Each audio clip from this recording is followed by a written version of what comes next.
First and second world war के समय Europe के लगभग सभी देशों में यहूदी लोग तिरस्कार की भावना झेल रहे थे। रसिया, पोलैंड, फ्रांस, लिथुआनिया, बेल्जियम और ऑस्ट्रिया के लोगों के मन में यहूदी मानो इंसान ही न हो। यूरोप के कई सारे शहरों के दूर दराज की सीमाओं पर यहूदियों की बस्तियां हुआ करती थीं। शहरों की सीमाओं पर बसी इन बस्तियों को यूरोप में गेटो कहा जाता था। यूरोप के कई सारे क्रिश्चियन लोगों के लिए गेटो में रहने वाले यहूदी मानो जन्मजात तिरस्कार पात्र लोग थे। जर्मनी के पड़ोसी देश ऑस्ट्रिया में जन्मा और 24 सालों तक उसकी राजधानी वियना में रहने वाले हिटलर के मन में भी यहूदियों के लिए यही भावना थी। यहूदी लोगों के लिए हिटलर के मन में नफरत थी। आपको बता दें कि क्रिश्चियनिटी के आराध्य ऐसे ईसा मसीह यानी कि लॉर्ड जीसस क्राइस्ट खुद जन्मजात यहूदी थे और यहूदी हिब्रू बाइबल की क्रिश्चियनिटी की शुरुआती नींव थी। लेकिन भले ही क्रिश्चियन संप्रदाय के संस्थापक ईसा मसीह खुद जन्म से यहूदी हो, फिर भी क्रिश्चियन और यहूदी संप्रदाय तेल और पानी की तरह हमेशा एक दूसरे से अलग ही रहे। यह यहूदियों के पितामह अब्राहम थे, जिन्हें यहूदी लोग अब्राहम एवेन्यू कहते हैं, जिनके पौत्र का नाम इजराइल था और इजराइल के 12 पुत्र थे। और आज दुनिया भर के सभी यहूदी इजराइल के 12 पुत्रों के वंशज होने का दावा करते हैं। इसलिए साल 1949 में यहूदियों के लिए बनाए गए नए राष्ट्र का नाम इजराइल रखा गया। हालांकि सदियों तक यहूदियों को रहने के लिए कोई ठिकाना नहीं था और बड़े अरसे बाद यह ठिकाना उनको मिला, इसलिए यहूदियों को मिलने वाले इजराइल को नया राष्ट्र कहा जा सकता है। लेकिन यहूदियों का इस भूमि से ताल्लुकात हजारों साल पुराना है। तो कौन है यहूदी? कब हुई इनकी शुरुआत? क्यों दर-बदर भटकते रहे और हजारों सालों तक इन पर अत्याचार होता रहा? क्यों आज वही कौम विश्व को डोमिनेट कर रही है और विश्व के सभी बड़े लेवल पर यहूदी है? न सिर्फ इतना, आज विश्व में सबसे समृद्ध कौम यही है। नमस्कार दोस्तों, आज हम बात करेंगे विश्व के अति दुर्लभ लेकिन बहुत ही शक्तिशाली कौम के बारे में, जिसे यहूदी कहा जाता है। दोस्तों, यह बात करीब 2000 ईसा पूर्व की है, यानी कि अभी जीसस क्राइस्ट को जन्म लेने में भी 2000 साल बाकी थे। यह कहानी आप और हमारे युग से करीब 4000 साल पुरानी है, जब भारत में सिंधु घाटी सभ्यता हजारों सालों से बस रही थी और तब हमारे यहाँ अखंड भारत एक रूप से उस जमाने की आधुनिक सभ्यताओं द्वारा चलाया जा रहा था। और इसी दौर में और ऑफ द चाइल्डिस, जिसे हिब्रू बाइबल में उर कस्डीम लिखा है, इस शहर में अब्राहम का जन्म होता है। उस समय का यह शहर मेसोपोटामिया में यानी आज के इराक में देखा जा सकता है। अब्राहम के पिता का नाम तेराह था और तेराह और उनका पूरा परिवार एक मूर्ति पूजक परिवार था। तब इराक में सभी देवी देवताओं की मूर्तियों की पूजा हुआ करती थी, लेकिन अब्राहम ने मूर्ति पूजा का विरोध किया और अपने पिता तेराह को भी यही कहा। अब उसके बाद अब्राहम और उनका पूरा परिवार और ऑफ दिस चाइल्डिस यानी मेसोपोटामिया को छोड़ दिया और उसके बाद वह हैरन जाकर बसे। उस वक्त का यह हैरन शहर आज के साउथर्न तुर्की के विस्तार में आया हुआ है। तत्पश्चात अब्राहम और उनकी फैमिली ने हैरन को भी छोड़ दिया और इसके बाद वह कनाकू देश यानी कि आज के आधुनिक इजराइल का पश्चिमी पट्टा, और कहते हैं कि यहाँ आकर उन्होंने वादा किया था कि उनकी संतानें इस जगह की मालिक बनेंगे। उसके बाद अब्राहम की पत्नी सारा ने एक पुत्र को जन्म दिया जिसका नाम इसहाक था और इसहाक का पुत्र था याकूब। इस याकूब का ही दूसरा नाम इजराइल था। और जैसा कि मैंने आगे बताया है कि याकूब यानी इजराइल के 12 पुत्र थे, उनके ही 12 कबीले बने और यह सभी कबीले यहूदी कहलाए।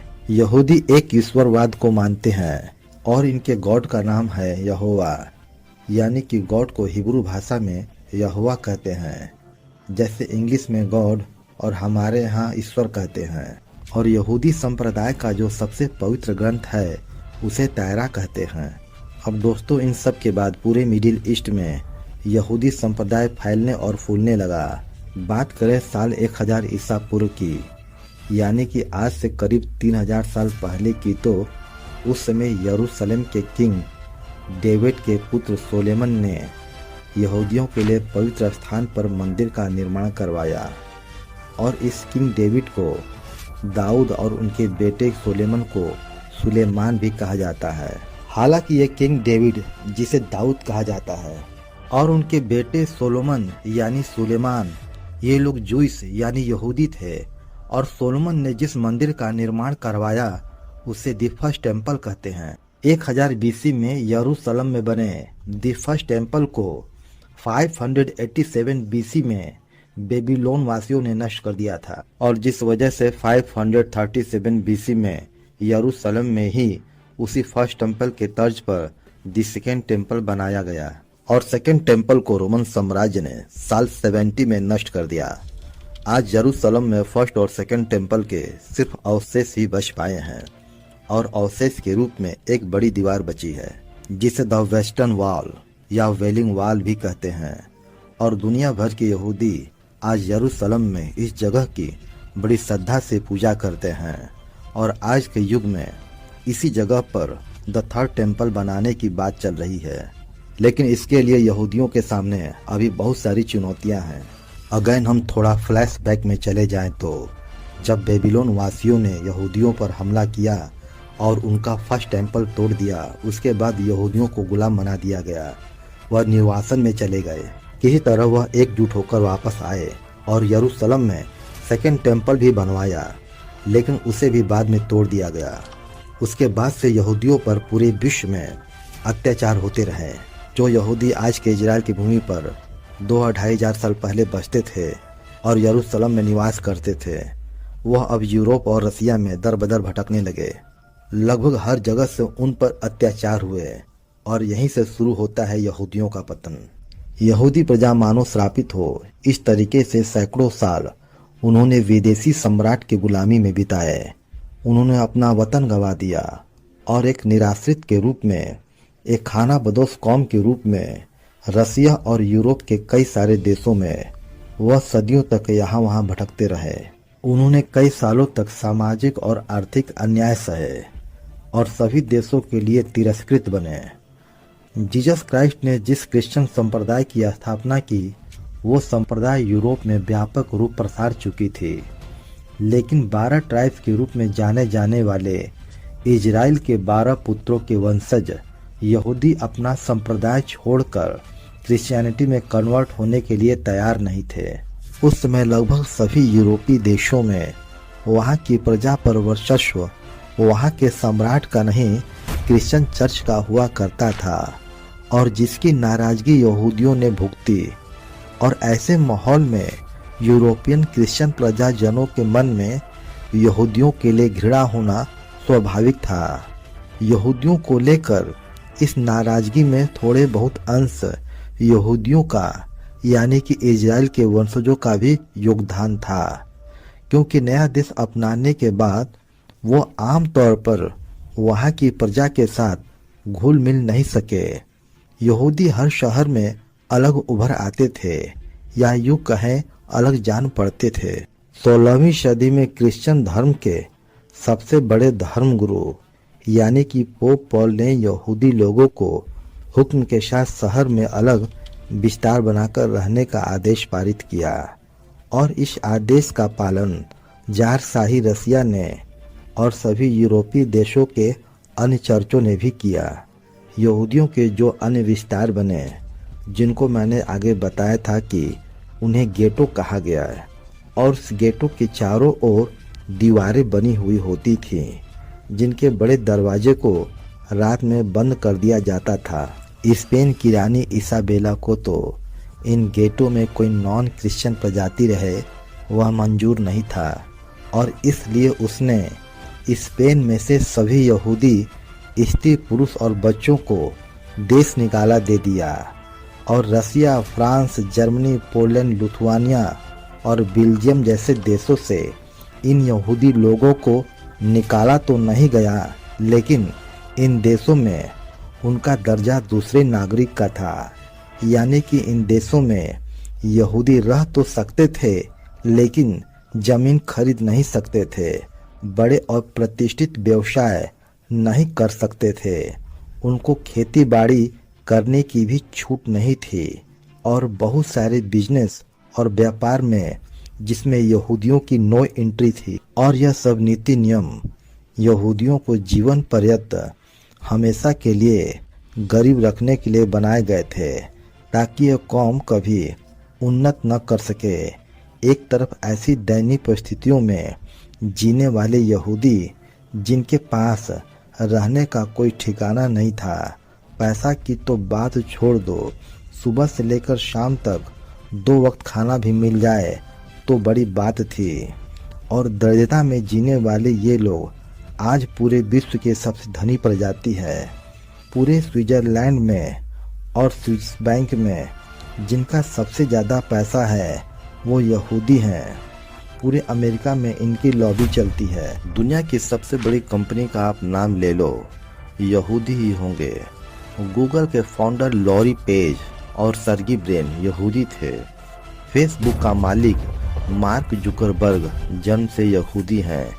आप कोई भी बड़ा नाम ले लो, रिसर्च, टेक्नोलॉजी एंड बिजनेस में यहूदी ही होंगे। सबसे बड़े साइंटिस्ट, फिजिक्स के गॉडफादर कहे जाने वाले आइंस्टाइन एक यहूदी यानी जूइश थे। इतना ही नहीं, नोबेल प्राइज की शुरुआत से यानी कि साल 1901 से आज तक टोटल 923 इंडिविजुअल व्यक्तियों को नोबेल प्राइज मिले हैं और इन 923 में से 214 नोबेल प्राइज रिसीव करने वाले व्यक्ति यहूदी थे। यानी कि करीब 23% नोबेल प्राइज सिर्फ यहूदियों के हाथ लगे हैं। नोबेल प्राइज 6 कैटेगरी में दिया जाता है: chemist, economics, literature, medicine, physics and world peace के लिए। इन 6 की 6 कैटेगरी में ऐसी कोई कैटेगरी नहीं है जिसमें यहूदियों को नोबेल प्राइज न मिला हो। आज पूरी दुनिया को यहूदी डोमिनेट करते हैं, वह भी तब जब आज पूरे विश्व में यहूदियों की आबादी 0.2% है। और ऐसे में आपके मन में सवाल पैदा होना लाजमी है कि फिर दरिद्रता से विश्व के इतने बड़े मकाम पर पहुंचने का सफर यहूदियों ने कैसे तय किया। वह कहते हैं ना कि जरूरत आविष्कार की जननी होती है, जब अपने पर आती है तो जुनून अंदर से उभरता है। यह मुहावरा यहूदियों पर लागू होता है। यूरोप में लंबे समय से दरिद्रता में जीने वाले यहूदियों के लिए सभी व्यवसाय के रास्ते जब बंद हो गए तो उन्होंने कुछ गिने चुने व्यवसाय करने शुरू कर दिए। वैसे भी यहूदी एक बुद्धिजीवी कौम थे, इसलिए उन्होंने अपने लिए रास्ता खोज निकाला। यहूदियों ने पाई पाई करके पैसा इकट्ठा करना शुरू कर दिया। इन पैसों को उन्होंने ब्याज पर देना शुरू किया। क्रिश्चियनिटी में ब्याज खाना नैतिक मूल्यों के खिलाफ है, लेकिन यहूदी संप्रदाय में ऐसी कोई पाबंदी नहीं थी। यहूदियों ने ब्याज पर पैसे को घुमाना शुरू कर दिया और इन पैसों से उनके पास धन इकट्ठा होने लगा। ब्याज के पैसों का भी ब्याज, चक्रवृद्धि ब्याज, यह सब करते करते उनके पास बहुत बड़ी वेल्थ इकट्ठा हो गई। 20वीं सदी आते आते यूरोप के कई सारे रजवाड़े और शासन भी यहूदियों के पैसे पर निर्भर हो गए और जब भी यूरोप में कोई बहुत बड़ा व्यक्ति दिवालिया हो जाए तो यहूदी ही उसकी जमीन और घर बार खरीद पाते थे। ऐसे करते करते यहूदियों के पास बहुत सारा धन इकट्ठा हो गया। वे लोग पावरफुल होते गए, जिसके चलते लोग उन्हें खून चूसने वाला, तुच्छ और अनैतिक भी कहा। हालांकि यूरोप के कई सारे व्यवसाय और धंधों में उनकी एंट्री निषेध थी। वे ज़्यादातर कोई धंधा और व्यवसाय नहीं कर सकते थे, जिस वजह से उन्होंने अपने लिए न चाहकर भी गिने चुने धंधे करने पड़े। दोस्तों, इस तारीख से यहूदी दुनिया के सबसे बड़े वेल्थ कौम बन गई। हालांकि 20वीं सदी में उनके पास वेल्थ तो आ गई, लेकिन फर्स्ट वर्ल्ड वार के बाद हिटलर ने यहूदियों के साथ जो किया वह पूरी इंसानियत को शर्मसार करने वाली घटना थी। होलोकॉस्ट एक ऐसी घटना है जिसका वर्णन करने पर ही रूह कांप उठता है। करीब 65 लाख यहूदियों को, जिसमें बूढ़े, बच्चे, महिलाएं, मनोरोगी, हैंडीकैप, ऐसे लोगों को जिंदा जला डाला।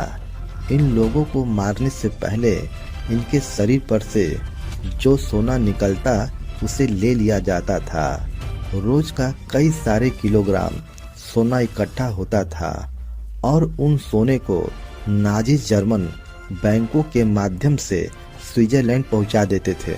जैसा कि इस वीडियो में हमने जाना कि यहूदी संप्रदाय शुरुआत से ही वह मिडिल ईस्ट, आज के इजराइल और इजराइल के आसपास के इलाके में रहते थे। फिर सदियों तक अपनी मातृभूमि से अलग हो गए और दर बदर भटकने लगे। ऐसे में जब 20वीं शताब्दी में यहूदियों के पास पैसा और पावर आया तो दुनिया के बड़े से बड़े लोग, राजनेता और बड़े शासक यहूदियों से जुड़ना चाहे, उनकी मदद पाना चाहे। ऐसे में ब्रिटेन 2 नवंबर 1917 को यहूदियों के सामने एक प्रस्ताव रखा।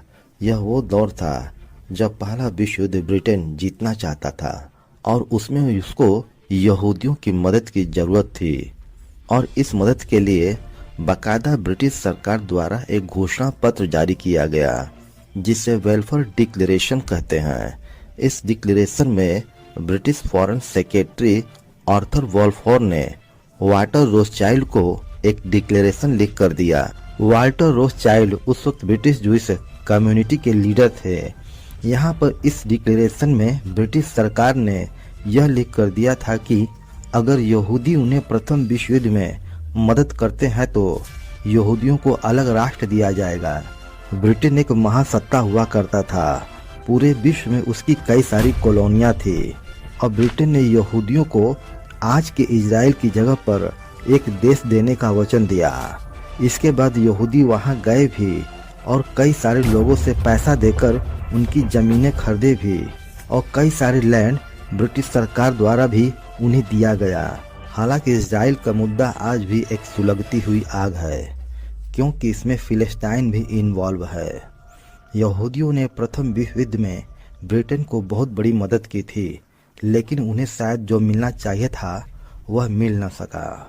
फिलिस्तीन और इजराइल आज भी अपनी जमीन की विस्तार के लिए लड़ाई लड़ रहे हैं।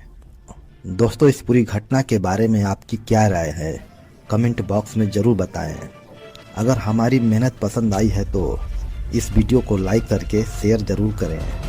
अगर आपने अब तक चैनल को सब्सक्राइब नहीं किया है तो हमारे चैनल को सब्सक्राइब कर लीजिए। धन्यवाद।